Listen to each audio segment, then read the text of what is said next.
Sa Biyernes na po ulit magkakabiyahe sa Northport Passenger Terminal, pero handang maghintay doon ang ilang pasahero. Ang ilang bus naman na biyaheng probinsya, fully booked na. Saksi si Joseph Moro. Dahil umiiwas umano sa kasalubong na sasakyan na hulog sa bangin ang van na ito sa Calauag, Quezon. Sugatan ng 9 na sakay ng van na biyaheng Camarines Sur mula Maynila.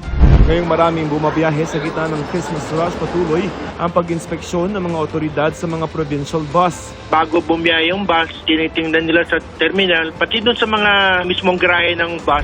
Sa isang bus terminal sa Pasay, fully booked na ang mga biyahe. Maraming hindi nakasakay. Nagtsaga lang ako maghintay, nagpaawal. Kahit last trip lang, mas makasakay lang. Bukas na po kami ng extra bus dahil po mayroon kaming lumabas na po yung mga special permit.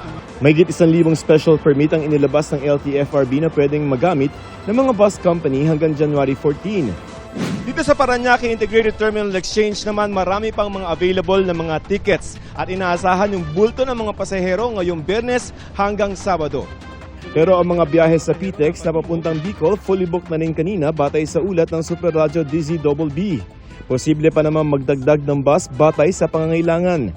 Marami pang ticket at 24 oras naman ang biyahe sa isang istasyon sa Cubao, Quezon City. Kung ang ibang pasahero ay magbabakasyon ng pamilya ni Rodelito, maglilipat bahay na sa Zambales matapos manirahan sa Batangas. Kasi nakita namin yung, kumbaga, yung kabundukan, karagatan, yung river. Sa syudad, medyo kalma muna kami ngayon. Mahigpit ang seguridad kaya may bili ng kumpanya ng bus. Pinapayagan namin yung Manahal Gift Truck.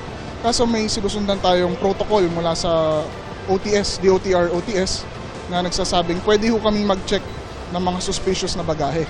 Sa mga weekend, pagpasok ng Disyembre, nakita ang unti-unting pagbigat ng traffic sa mga expressway sa bansa ayon sa Toll Regulatory Board.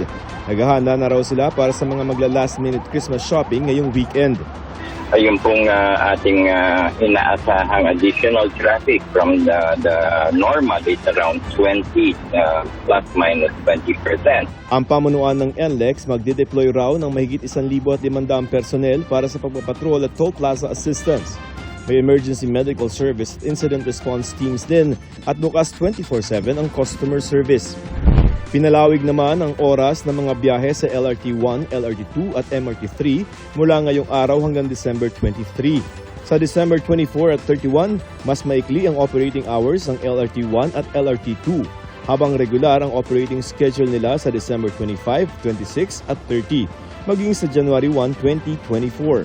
Adjusted din ang operating hours ng MRT3 sa December 24, 25 at 31, pati sa January 1.